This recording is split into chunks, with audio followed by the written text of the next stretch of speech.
అందరికీ నమస్తే ప్రజలారా, welcome to MLR news Telugu. నేను మీ కొత్తూరు రమేష్. ముందుగా ప్రతి ఒక్కరు కూడా మన ఛానల్ని కింద ఉన్నటువంటి సబ్స్క్రైబ్ బటన్ని నొక్కి సబ్స్క్రైబ్ చేసుకోండి. ఇక పింఛన్లు ఎప్పుడు పెరగబోతా ఉన్నాయి? ఈ ప్రశ్న నేను ఒక్కడిని అడుగుతుంది కాదు.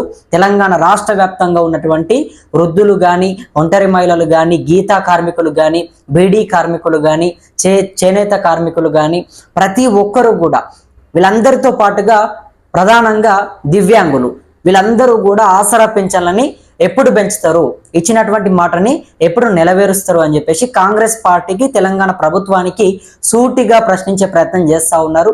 అయితే కాంగ్రెస్ పార్టీ గతంలో ఏదైతే ప్రతిపక్షంలో ఉన్నప్పుడు మేము అధికారంలోకి రాగానే డిసెంబర్ 9వ తారీఖు ఖచ్చితంగా ఆసరా పింఛన్లని పెంపు చేస్తామని చెప్పేసి రేవంత్ రెడ్డి గారు ఆనాడు చెప్పే ప్రయత్నం చేశారు. మరి అధికారంలోకి వచ్చారు. అధికారంలోకి వచ్చి కూడా దాదాపు ఇప్పటికీ 2.5 సంవత్సరాలు కూడా గడిచిపోతా ఉంది. కానీ ఇప్పటికీ ఆసరా పింఛన్లు పెరిగే ప్రయత్నం కాలేదు, ఎక్కడ కూడా పెంచలేదు పింఛన్లని. అంటే మరి ఎందుకు పెంచలేదు? అసలు ఇక్కడ దివ్యాంగులు కానీ, వృద్ధులు కానీ, అదేవిధంగా ఒంటరి మహిళలు కానీ, చేనేత కార్మికులు కానీ, బీడీ కార్మికులు కానీ, గీతా కార్మికులు కానీ, డయాలసిస్ రోగులు కానీ, ఎయిడ్స్ రోగులు కానీ ప్రతి ఒక్కరు కూడా ఆసరా పింఛన్ల కోసము, పింఛన్ల పెంపు కోసము వాళ్ళ కళ్ళల్లో ఒత్తులు వేసుకొని మరి ఎదురు చూస్తూ ఉన్నారు. ప్రతి గ్రామంలో కూడా వాళ్ళ చెప్పులు అరిగే విధంగా గ్రామ పంచాయతీల దగ్గరికి వెళ్ళి పింఛన్లకు సంబంధించి ఏమైనా అప్డేట్ వచ్చిందా? రేవంత్ రెడ్డి గారు మాకు ప్రతిపక్షంలో ఉన్నప్పుడు మాట ఇచ్చే ప్రయత్నం చేశారు. మరి పింఛన్లు పెంచే ఆలోచనలో ప్రభుత్వం ఉందా?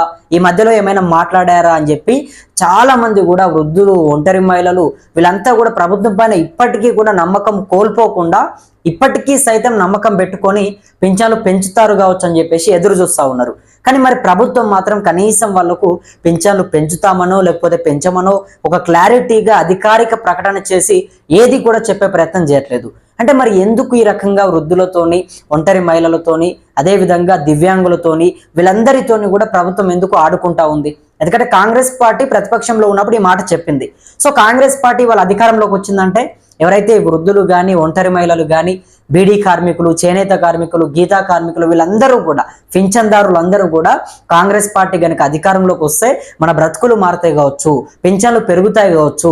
పింఛన్లు పెరిగితే మనకు ఎంతో కొంత, అంటే నిత్యావసర సరుకులు మొత్తం కూడా ధరలు రోజు రోజుకి ఆకాశాన్ని అంతుతా ఉన్నాయి కాబట్టి, మొత్తం కూడా నిత్యావసర ధరలు ఎక్కడికక్కడ పెరిగిపోతా ఉన్నాయి కాబట్టి ఆసరా పింఛన్లను కూడా పెంపు చేస్తే మనకు 4,000 రూపాయల పెన్షన్ వస్తుంది. కాబట్టి ఆ 4,000 రూపాయల పెన్షన్ ప్రతిరోజు కూడా కొంత అవసరాలకి, నిత్యావసర సరుకులు తెచ్చుకోవడానికి కూడా ఉపయోగపడతాయి. ఎందుకంటే 2,016 రూపాయలు ఆనాడు కేసీఆర్ ప్రభుత్వంలో ఇచ్చారు కాబట్టి ఆ 2,016 రూపాయలు ఏమి కూడా సరిపోవట్లేదు. కాబట్టి కాంగ్రెస్ పార్టీ 4,000 చేస్తే గనక మనకు ఆ డబ్బులు ఉపయోగపడతాయి మెడికల్ ఖర్చులకు, లేకపోతే ఇంకా ఏమైనా గోళీలకు. ఎందుకంటే వృద్ధులందరూ కూడా వయసు మీనబడుతుంది కాబట్టి తరచూ వాళ్ళకు ఆరోగ్య సమస్యలు వస్తూ ఉంటాయి, ఆసుపత్రికి వెళ్లాల్సినటువంటి పరిస్థితి ఉంటుంది.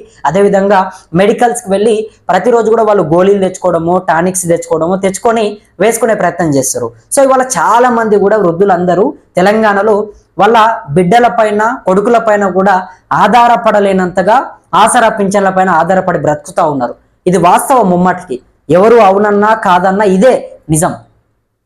తెలంగాణ రాష్ట్రంలో చాలా మంది కూడా బిడ్డలు, కొడుకులు తల్లిదండ్రులని ఒక్కసారిగా పెళ్లిళ్ళు కాగానే, వాళ్ళకు పిల్లలు కాగానే తల్లిదండ్రులని కొంతవరకు పట్టించుకునేటువంటి పరిస్థితి లేదు. చాలా మంది కూడా వృద్ధులందరూ వస్తున్నటువంటి ఆసరా పింఛన్ పైన ప్రభుత్వం పైనే భారం వేసి ప్రభుత్వం ఇచ్చినటువంటి పింఛన్ డబ్బులతోనే జీవనాన్ని కొనసాగిస్తూ ఉన్నారు. వాళ్ళకు ప్రతిరోజు కూడా పింఛన్ డబ్బులతోనే గడుస్తూ ఉంది. మరి ప్రభుత్వం ఇప్పటికైనా కొంత ఆలోచన చేసి వృద్ధులందరికీ కూడా అండగా ఉండాలి, భరోసానివ్వాలి, వాళ్ళందరికీ కూడా చెప్పినటువంటి మాటని నిలబెట్టుకోవాలి అని చెప్పేసి వృద్ధులందరి తరపున కూడా మేము ప్రభుత్వానికి అనేక సందర్భాల్లో నేను చెప్తా ఉన్నా. ఎందుకంటే ఆసరా పింఛన్లను పెంపు చేస్తే కనీసంలో తక్కువలో తక్కువ ఇప్పటికైనా ఇప్పటికే వాళ్ళ కొడుకులు, బిడ్డలు ఎవరు పట్టించుకోక పాపం వృద్ధులందరూ కూడా నానా అవస్థలు పడుతూ ఉంటారు. అదేవిధంగా దివ్యాంగులందరూ కూడా, దివ్యాంగులకు వేరే ఏమైనా సోర్స్ ఉంటుందా? ముఖ్యమంత్రి గారు మీరు చెప్పండి. ఎందుకంటే వాళ్ళకు చేయిలు పోయి, కాళ్ళు పోయి, కండ్లు పోయి, లేకపోతే చెవులు వినబడక ఎటువంటి సమస్యలైనా కూడా ఉంటాయి కాబట్టి వాళ్ళు వేరే ఏ పని కూడా చేసుకోలేనటువంటి పరిస్థితి. సో మరి అటువంటి దివ్యాంగులని కూడా ప్రభుత్వం ఇవాళ మోసం చేసి అధికారంలోకి రాగానే పింఛన్లను పెంపు చేసి మీకు 4,000 రూపాయలని కాస్త 6,000 చేస్తామని చెప్పేసి ఆనాడు చెప్పిర్రు. మరి అధికారంలోకి వచ్చిన తర్వాత కనీసం దానిపైన పన్నెత్తి మాట్లాడకపోతే ఎట్లా అని చెప్పి నేను అడుగుతా ఉన్నా. దివ్యాంగులందరి తరపున ప్రభుత్వాన్ని ఒకటే అడగదలుచుకున్నా, చెప్పండి మీరు. ఎందుకంటే దివ్యాంగులంతా కూడా మీకు ఓట్లు వేస్తేనే కదా మీ పార్టీ అధికారంలోకి వచ్చింది. సో ఇది కాస్త కాంగ్రెస్ పార్టీ అధిష్టానం కొంత సీరియస్ గా తీసుకొని ఆసరా పింఛన్లను పెంపు చేయాలని చెప్పేసి ప్రధానంగా చాలా మంది కూడా కాంగ్రెస్ పార్టీకి చెప్తా ఉన్నారు. పార్టీ ఇప్పటికైనా స్పందించాలని చెప్పేసి కూడా డిమాండ్ చేస్తా ఉన్నారు. ఇవాళ అనేక మంది ఫోన్లు చేసి అన్న దయచేసి మీరు మాట్లాడండి, ఆసరా పింఛన్లని పెంపు చేయమని చెప్పండి, పింఛన్లు పెంపు చేయక ప్రభుత్వం మమ్మల్ని మోసం చేస్తుంది, మోసపూరిత హామీలను ఇచ్చింది, ఈ రకంగా చేయడం సరికాదు, దయచేసి ఇప్పటికైనా పింఛన్లను పెంపు చేయమని చెప్పండి అని చెప్పేసి చాలా మంది కూడా వృద్ధులు, వికలాంగులు ప్రతి ఒక్కరు కూడా ఫోన్లు చేస్తూ ఉన్నారు, ఒంటరి మహిళల నుంచి ప్రతి ఒక్కరు. మరి ప్రభుత్వం ఇంకా కూడా రెస్పాండ్ కాకపోతే ఎట్లా? సో ఇక్కడి వరకు ఈ రకంగా ఉంటే ప్రభుత్వం ఏం చెప్తుంది? సో ఇదంతా కూడా ఎవరైతే దివ్యాంగులు కావచ్చు, అదేవిధంగా వృద్ధులు కావచ్చు, ఒంటరి మహిళలు కావచ్చు, బీడీ కార్మికులు కావచ్చు, చేనేత కార్మికులు కావచ్చు, గీతా కార్మికులు కావచ్చు, డయాలసిస్ రోగులు కావచ్చు, ఎయిడ్స్ రోగులు కావచ్చు, సో ఇదంతా వీళ్ళ వర్షన్. కానీ ప్రభుత్వం ఏం చెప్తుంది? ప్రభుత్వ వర్షన్ ఏందో ఒకసారి మీకు చెప్పనా. ప్రభుత్వం ఏం చెప్తుందంటే అధికారంలోకి రాగానే మేము ఫ్రీ బస్సు అమలు చేయడం జరిగింది. ఫ్రీ బస్సు ద్వారా చాలా మందికి కూడా మహిళలందరికీ ఉచిత ప్రయాణాన్ని కల్పిస్తూ ఉన్నాము. దాంతో రాష్ట్రం పైన ప్రతి నెల కూడా కొన్ని కోట్ల రూపాయలు మాకు నష్టపోతా ఉన్నాము, కోట్ల రూపాయలు కట్టాల్సినటువంటి పరిస్థితి వస్తూ ఉంది ఫ్రీ బస్ స్కీమ్ని రన్ చేయడం వల్ల. అదేవిధంగా 200 యూనిట్ల కరెంటుని ఉచితంగా ఇస్తూ ఉన్నాము, దాని ద్వారా కూడా డబ్బులు కడతా ఉన్నాము. తర్వాత రుణమాఫీ, దాదాపు 2 లక్షల రుణమాఫీని రైతన్నలందరికీ కూడా రుణమాఫీ చేసి ఒకేసారి కూడా దాదాపు కొన్ని కోట్ల రూపాయలని వాళ్ళకి ఇచ్చే ప్రయత్నం చేశాము. దీంతో రాష్ట్రానికి రావాల్సినటువంటి ఏదైతే ఇంకా డబ్బులని కూడా అక్కడనే పెట్టాల్సినటువంటి పరిస్థితి వచ్చింది. రాష్ట్రం దగ్గర డబ్బులు లేవు, ఆర్థికంగా మేము ఉన్నటువంటి డబ్బులను మొత్తం కూడా రైతులకు రైతు భరోసా ద్వారానో రుణమాఫీ ద్వారానో వేసే ప్రయత్నం చేస్తూ ఉన్నాము. అదేవిధంగా ఫ్రీ బస్సుని కూడా రన్ చేస్తూ ఉన్నాము, 200 యూనిట్ల కరెంటుని కూడా ఇస్తూ ఉన్నాము. కాబట్టి రాష్ట్రం దగ్గర ఇప్పుడు దానికి సరిపడా ఆర్థికంగా బడ్జెట్ లేదు. ఒక్కసారిగా ఇప్పుడు పింఛన్లు పెంచితే కనుక ఒక సంవత్సరానికి వచ్చి కొన్ని కోట్ల రూపాయలు ఎక్కువ అయిపోతుంది. మొత్తం కూడా 2000 పింఛన్ని 4000 చేస్తే కనుక ఏదైతే వృద్ధులకు 4000, ఒంటరి మహిళలకు 4000, అదేవిధంగా దివ్యాంగులకు 6000 రూపాయలు. సో ఇవన్నీ కూడా పెంపు చేస్తే గనక రాష్ట్రం పైన ప్రతి నెలకు అదేవిధంగా ప్రతి సంవత్సరానికి కూడా కోట్ల రూపాయలు భారం పడుతుంది. ఇప్పుడు రాష్ట్రం దగ్గర అంత పెద్ద డబ్బులు లేవు కాబట్టి మేము ఇప్పట్లో పింఛన్లు పెంచలేకపోతా ఉన్నాము. కానీ పింఛన్లు భవిష్యత్తులో పెంచుతాము, దీన్ని కొంత అర్థం చేసుకొని మాకు సహకరించాలంటూ కూడా ప్రభుత్వము పింఛన్దారులందరినీ కూడా వేడుకుంటా ఉంది. ముఖ్యమంత్రి గారు కావచ్చు, మంత్రులు కావచ్చు, వీళ్ళందరూ కూడా ఇదే చెప్తా ఉన్నారు. రాష్ట్రం దగ్గర కొంత బడ్జెట్ లేదు, గత ప్రభుత్వం మొత్తం కూడా అప్పుల పాలు చేసింది, కోట్ల రూపాయలను అప్పు చేసి మా చేతికి ఇచ్చింది. సో అప్పులకు మిత్తులు కట్టడానికే సరిపోతా ఉంది. ఇప్పటికే రైతులందరినీ కూడా ఆదుకుంటా ఉన్నాము, ఫ్రీ బస్సు పెట్టాము, 200 యూనిట్ల కరెంట్ ఇస్తా ఉన్నాము, ఇవన్నీ కూడా చేస్తూ వస్తా ఉన్నాము. ఖచ్చితంగా దీంట్లో భాగంగానే ఏదైతే వృద్ధులకు, ఒంటరి మహిళలకు చెప్పినటువంటి 4000 రూపాయలని కూడా పెంపు చేస్తాము, అదేవిధంగా దివ్యాంగులకు 6000 రూపాయలని కూడా పెంపు చేస్తామని చెప్పేసి ప్రభుత్వం చెప్తుంది.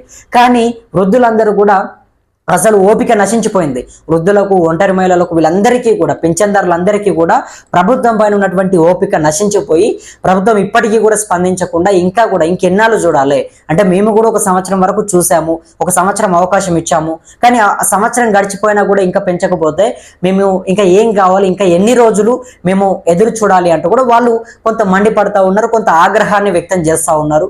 మరి ఏది ఏమైనప్పటికీ పింఛన్దారులందరూ మాత్రం ప్రభుత్వం పైన కొంత ఆగ్రహంగా ఉన్నారు. పింఛన్లు పెంపు చేయాలి అని చెప్పి చెప్తా ఉన్నారు.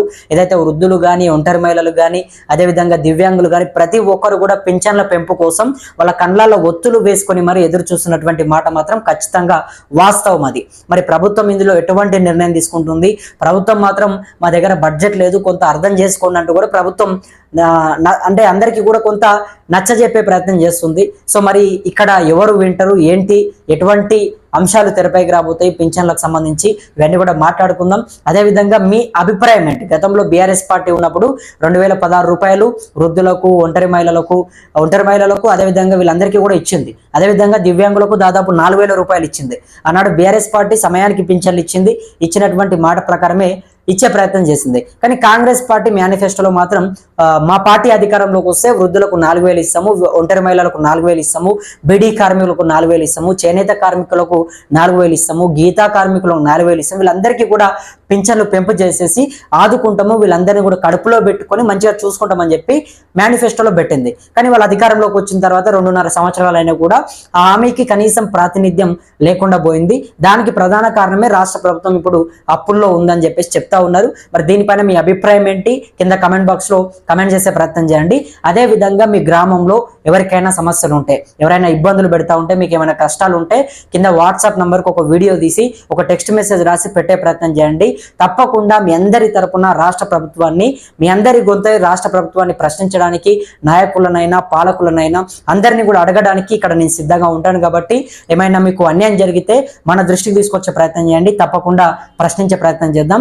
అదేవిధంగా మన ఛానల్ని కూడా ప్రతి ఒక్కరూ సబ్స్క్రైబ్ చేసుకొని మనకు అండగా ఉంటారని చెప్పి నా మనస్ఫూర్తిగా వేడుకుంటూ నేను మీ కొత్తూరు రమేష్. ధన్యవాదాలు మిత్రులారా.